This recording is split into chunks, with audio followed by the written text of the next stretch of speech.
याद रखो, अल्लाह जब किसी बंदे की आजमाइश का सिला देने वाला होगा तो ये निशानी जाहिर होगी। अल्लाह ताला ने कुरान करीम में फरमाया, आप इतना ही आजमाए जाएंगे जितना आप बर्दाश्त कर सकते हैं। ये अल्लाह का वदा है। अल्लाह किसी जान को इसकी ताकत से ज्यादा तकलीफ नहीं देता और अल्लाह का हर वदा सच्चा है। इस आजमाइश के बाद आपको जो सिला मिलेगा इसे पाकर अब शुक्र के सजदे करते चले जाएंगे। जानते हो, हर आजमाइश के पीछे बड़ा सिला होता है।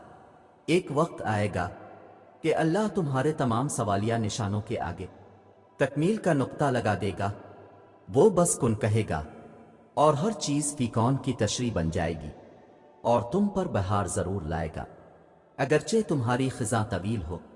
कुरान कहता है, और अल्लाह आपको यूं खुश कर देगा जैसे आपने कोई गम देखा ही ना हो। याद रखो, आपका रब आपसे बहुत मोहब्बत करता है। आजमाइश के साथ आसानी पहले ही लिख दी गई है। यकीन रखिए इस पर, जो मुश्किलों में डाल सकता है वो निकाल भी सकता है कि जो काम आपके बस में नहीं वो इसी के इख्तियार में है। कभी यूं ही रब का शुक्र अदा किया करे। ना जाने कितने खतरात आपके पास आने से पहले पलट जाते हैं, कितने दुख आपको छू कर गुजर जाते हैं, कितनी खुशियां बना मांगे आपके कदमों में रख दी जाती है और कितना सुकून आपका मुकद्दर बना दिया जाता है। जैसे अल्लाह कहता है कि मैं किसी भी जान को इसकी ताकत से ज्यादा नहीं आजमाता हूं, तो कैसे मुमकिन है तुम्हारी आजमाइश खत्म नहीं हो सकती?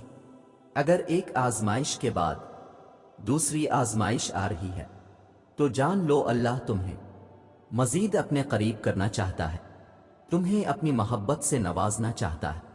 वो जब तक आजमाएगा तब तक तुम मुकम्मल इसकी मोहब्बत से सुर्खरू नहीं हो जाते। जानते हो तुम पर मुश्किल क्यों आती है? ताकि तुम अल्लाह की तरफ रुजू कर सको। तो क्या तुम्हें यह लगता है कि इतनी बड़ी दुनिया में सिर्फ तुम्हें ही मुश्किल इस वजह से क्यों आई? तो फिर तुमने ये कैसे सोच लिया कि इतनी बड़ी उसकी बनाई हुई दुनिया लोगों में वो तुम्हें भूल गया? क्यों लगा तुम्हें कि वो तुम्हें देख नहीं रहा? वो हम सबसे मोहब्बत करता है और बहुत मोहब्बत करता है। वो खुशी गम उन चीजों से अपनी तरफ रुजू करवाता है। तो सिर्फ चंद कदम ही तो दूर है कि तुम उससे दुआ करो।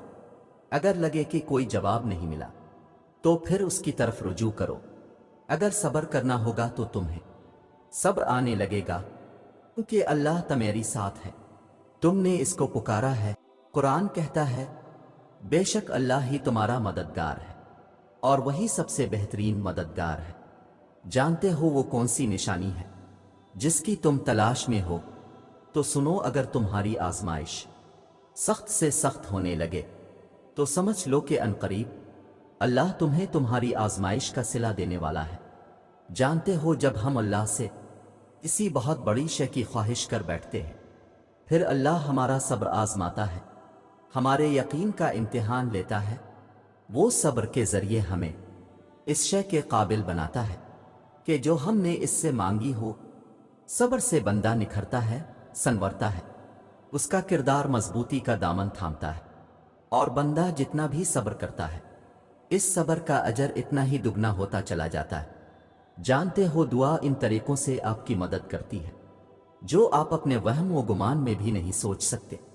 इस बात से कोई फर्क नहीं पड़ता कि आपके सामने कितनी रुकावटें खड़ी हैं, बस अपने इतना अदरकेना है कि अल्लाह हमेशा आपके साथ है और जब तक अल्लाह आपके साथ है आप कोई भी जंग जीत सकते हैं। तो जब कभी दिल मायूस होने लगे तो याद करना, जब अल्लाह ने कुरान में फरमाया था, नूह अलैहि सलाम के इस वक्त को याद करो जब इसने हमें पुकारा तो हमने इसकी दुआ कबूल कर ली। जानते हो, हम इस दुनिया में जो कुछ भी कर रहे हैं अल्लाह हमारे हर अमल, हर सोच और हर उठते और रुकते कदम से बखूबी वाकिफ है। तो तुम ये क्यों भूल गए हो कि अल्लाह तुम्हारी भी हर परेशानी और तकलीफ को जानता है? तुम ये कैसे भूल गए कि वो तुम्हें नहीं भूल सकता है? तुम इससे खफा होकर اب اسے اپنی تکلیف نہیں بتاتے، اس سے مدد نہیں مانگتی، تو اس کا مطلب یہ تو نہیں کہ وہ تمہیں بھول بیٹھا ہے اور وہ تمہاری تکلیف سے بے خبر ہے۔ وہ تو بس یہ چاہتا ہے کہ تم جان لو کہ وہ دن کے بعد رات لاتا ہے، وہ دن کے ساتھ رات کی بھی خبر رکھتا ہے۔ تو کیسے ممکن ہے تکلیف میں تمہاری خبر نہ رکھے؟ پتہ یہ تکالیف بار بار اسی لیے آ رہی ہوں کہ تم پر حق ظاہر ہو جائے کہ اللہ کے سوا انہیں واقعی کوئی نہیں سلجھا سکتا۔ کیا پتہ تم پر ظاہر ہو جائے کہ واقعی تکلیف گزر بھی جائے اور تمہیں پتہ بھی نہ چلے، سب چپکے سے ہو جائے، کیا واقعی سب خود ہی ہو جائے گا؟ کیا جائے گا؟ یہ بات تو کنفرم ہے کہ ہوگا، یقین کرو۔ اللہ کا قرآن کہتا ہے کہ اس میں کوئی شک نہیں کہ مشکل ہی کے ساتھ آسانی ہے۔ سنو، مشکل آتی ہے چلی جاتی ہے، برا وقت آتا ہے چلا جاتا ہے، کچھ بھی ہمیشہ نہیں رہتا، تو پھر تم کیوں غموں کا بوجھ لے کر اپنے دل سے لگا بیٹھے ہو؟ یہ آنی جانی چیز ہے۔ برا وقت آیا ہے، کوئی مشکل آئی ہے، تو اس کے ساتھ آسانی بھی بھیجی جا چکی ہے، بس انتظار کرنا ہے، تھوڑا سا صبر کر کے دکھانا ہے۔ صبر تو سب سے بڑی آسانی ہے، جو اگر کسی مشکل میں آپ کو دے دی جائے تو دنیا اور آخرت دونوں ساور جاتے ہیں۔ اور صبر یہی ہوتا ہے کہ اپنے اندر مچتی ہر طوفان کو خود میں تھام کے اس کے ختم ہونے کا انتظار کرنا، اپنی شدتوں کو خود میں اس طرح قید کر لینا کہ معاملہ صرف اللہ کا رہ جائے۔ تو پھر چہرے پر پریشانی کیوں؟ دل میں سوال کیوں؟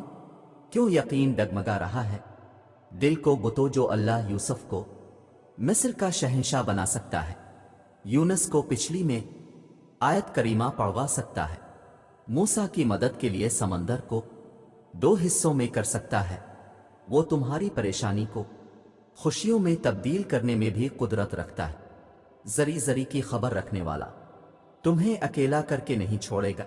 اب کس قدر پریشانیوں اور رنج و آزمائشوں سے گزر رہے ہیں، انہیں نہ کوئی سمجھ سکتا ہے، نہ کوئی آپ کے لیے محسوس کر سکتا ہے، نہ کوئی آپ کی تکلیف میں واقعہ آپ کا ساتھ دے سکتا ہے۔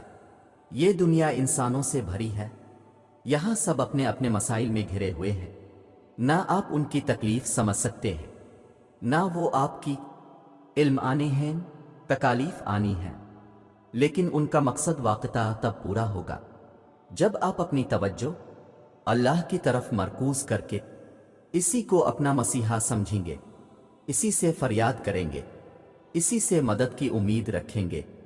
تب آپ جانیں گے کہ حضرت یعقوب نے یہ کیوں کہا تھا، میں اپنی پریشانی اور اپنے غم کی فریاد اللہ ہی سے کرتا ہوں۔